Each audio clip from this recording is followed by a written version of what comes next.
Okay, take two. Um, Been a while. According to the post on YouTube, my last Morning Spew was actually all the way back in February 19th, right before Ray and I had our brouhaha. And this is the second time I've tried to do this today. I try to get through it as fast as I can. I try to keep the spews within like 10 minutes, but I don't always succeed, or at least in little 10-minute segments. This past 6 weeks has been really difficult. Um, how do I want to start this? I'm not going to talk about everything that's happened in government, politics, and culture and all that because we'd just simply be here for too long. I'm just going to bring a few things up. First, I didn't intend to start smoking again. Um, Before recently coming back to it, I had been smoke free for almost, I want to say about a decade, maybe a little more before I started smoking cigars again. And this past week's of stuff going on, I have smoked more cigars in this past week than I would normally smoke in an entire month. There's a lot of things about cigars that attract me to them, and one of the things is the culture around cigar smoking that we get from Latin America. I made a joke a couple of days ago when we were at Corona with Sheffy that all I needed was a little bit of rum and some Dominoes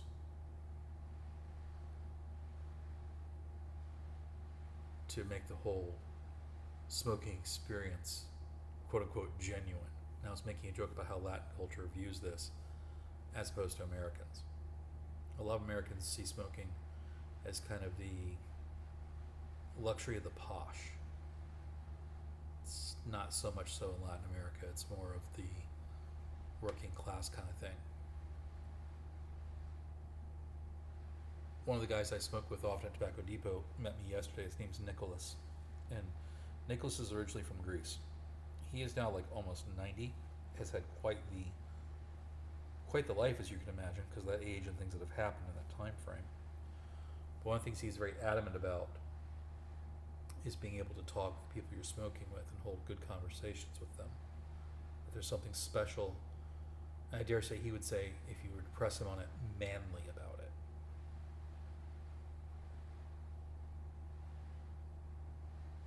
And I'm inclined to agree. The things around cigar smoking, the company of other men, that's really hard to dismiss. I think that may be why the West is having some problems, because we have done a good job destroying fraternity, and I don't just mean fraternity in the general sense, I mean fraternities too, actual organizations, of destroying camaraderie, of destroying consensus on what manliness is.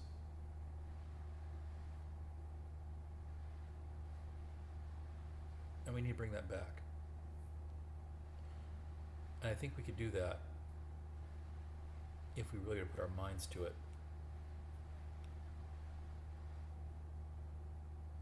But every time you try lately, you get labels being toxically male. I briefly touched on this one experience I had these past few weeks. Matthew's already heard this. About 3 weeks ago, I had an online argument with this. I'm sure she was sincere in her beliefs, but very opinionated Italian feminist. It was basically of the opinion of men cannot be trusted, men are evil, women should run everything, and men should be kept away from any form of power. Basically, she was of that stripe of feminism that sees men as a necessary evil to breed the species.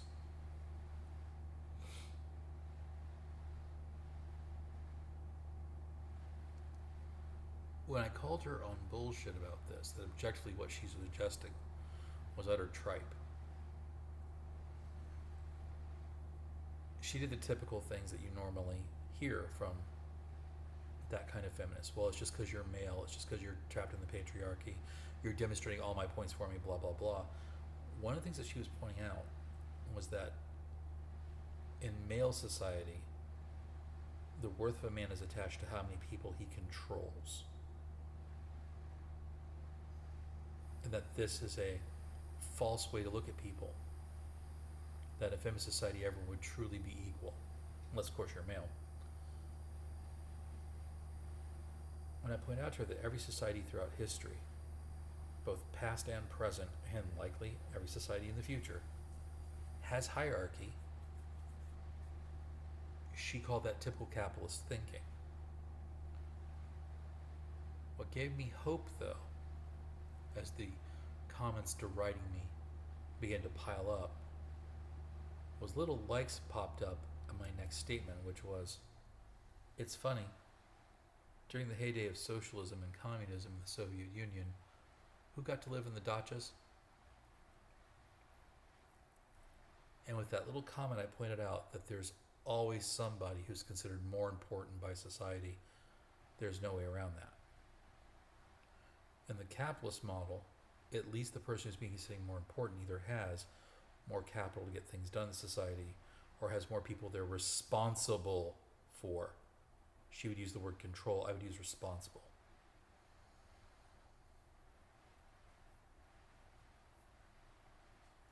That comment of mine got some likes, so not everyone is deluded. Matthew and I got to see the movie Sinners this past week, and damn is it good. It is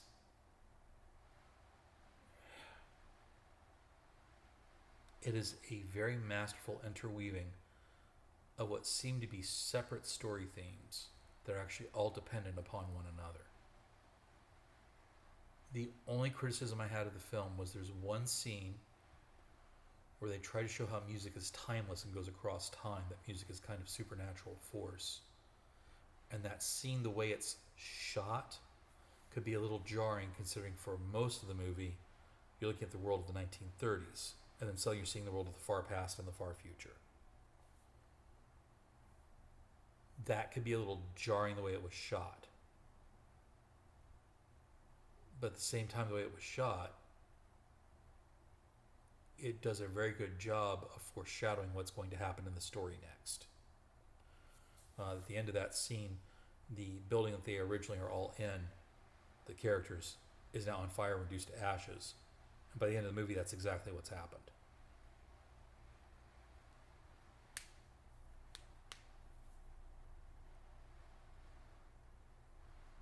If you've not had the chance to see a movie in a while, I will recommend Sinners, and I would recommend it in the theater. Finally, projects. I have made a lot of progress on the gaming projects and getting them up to snuff. At least it's up to snuff as I, writing them alone, can make them. Fiction tying into the games will come next. I had thought we were going to end up releasing Witchery first, but we'll probably end up releasing Forbidden Lore first because it's a modern setting. It's easier for people to relate to. Then Witchery, then Dying Tree, which is the high fantasy game. And after all those core books are out there, the goal is to then get supplements out for them as fast as possible. Once all the supplements are out for those, I'll then turn to the next game world, which is going to be a martial arts thing called Malayu. I should say martial arts near future. And that would go closely also with Gencybe, my version of Cyberpunk. And all these games will have systems that if you want to blend them, you can. So if you wanted to take the high fantasy of Dying Tree and blend it with Gencybe Cyberpunk and make your own version of Shadowrun, you could do that. The only thing I still don't see that system I invented working well with is superheroes, but I've got a plan for that coming down the line. The next biggest hurdle for that project is an interior artist. While I trust my own ability to make fake woodcuts for Witchery, I don't trust my artistic abilities to do the rest of the project justice. So if you know anyone, please point them my way.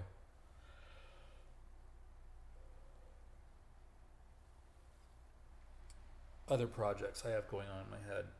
I want to find a chess partner. I had one until he started treating me like a little shit.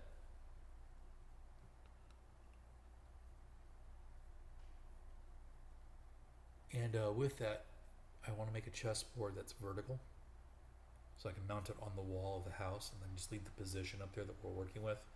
Also makes it easier to take photographs of.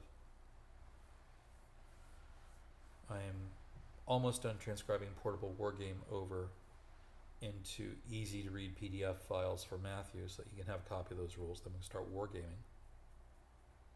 I do that at least once a week or once every other week.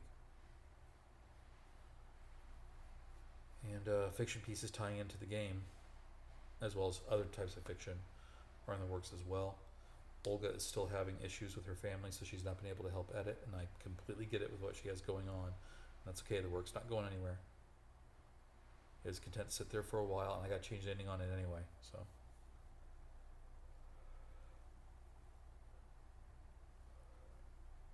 But when Matt and I got to see the movie together, and then we got to go talk for it for a while after. It's the first time we had a chance to do that in quite a long time. It was very refreshing. I'd like to get that to happen more often. I was thinking how we could do it was we could set up a 2-week time period in which to either view the media or read it, in case of a book. I think 2 weeks is probably enough time to get just about anything done. I just finished reading Pale Horse Rider, a book about conspiracy theorist William Cooper, and it took me about 11 days. And that's only because I wasn't really pecking at it too hard. I was content to just kind of peck at it whenever I had spare moments.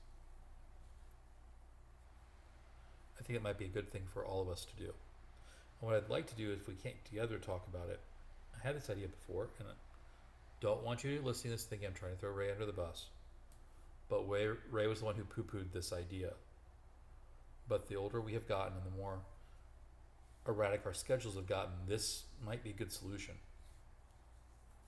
We can't always get everyone together. What if instead we make a thread on YouTube and someone comes up and gives a short video essay of what they think about it, and they post it, and then someone else posts a response to that, and then posts their thoughts. The next person posts a response to that, and then their thoughts. Basically, parliamentary debate. And we could have a channel set up with that, with each topic having its own playlist, because YouTube will let you do that. And I think that would actually go very well. I think there's a lot of good that could come from that.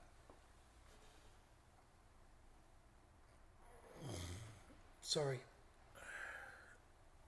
I'm still recovering from a little bit of sleep deprivation.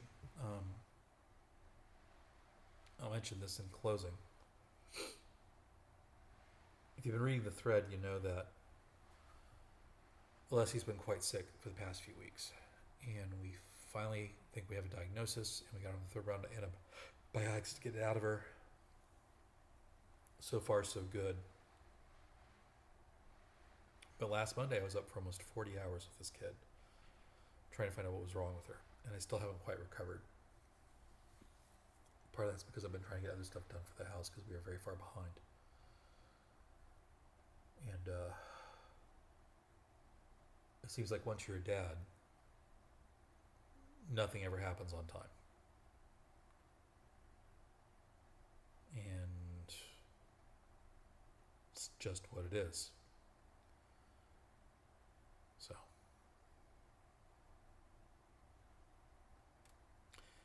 But I do know that I have to deal with enough fools and idiots almost every day.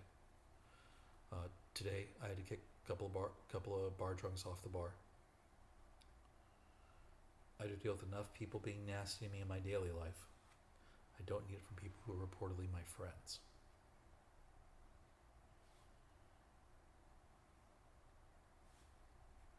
I have to suffer through lots of inane opinions, or opinions coming solely from ignorant indoctrination.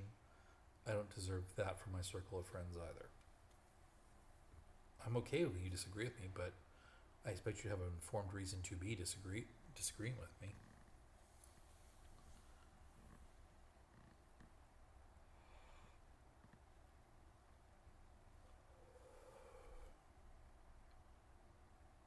Otherwise, why are we talking, you know? I think it's part of the problem too that's happened in Western society is somewhere along the line, someone sold us the idea that conversation is always pleasant and relaxing, uplifting. The conversation is small talk. No. Conversation should be deep and challenging and give you things that you have to think about, mull over for weeks afterward. Those are the conversations worth having.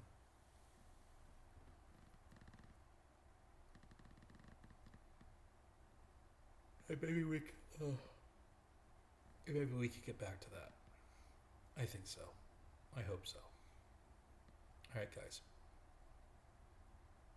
So that's the end of the spew. Just random, straight thought what's on my mind.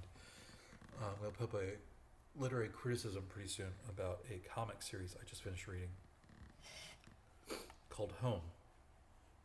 It was published by Image. Hold on here. The author,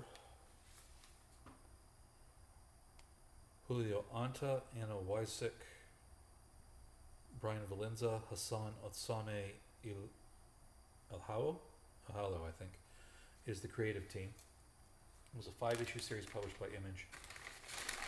And I remember when it came out, the idea of it seemed pretty cool. The idea of it was that you had this kid who had superpowers, and mom is trying to get him out of danger. And the way it was originally advertised was it sounded like it was a Coming to America kind of story, right? Because the family's originally from Guatemala.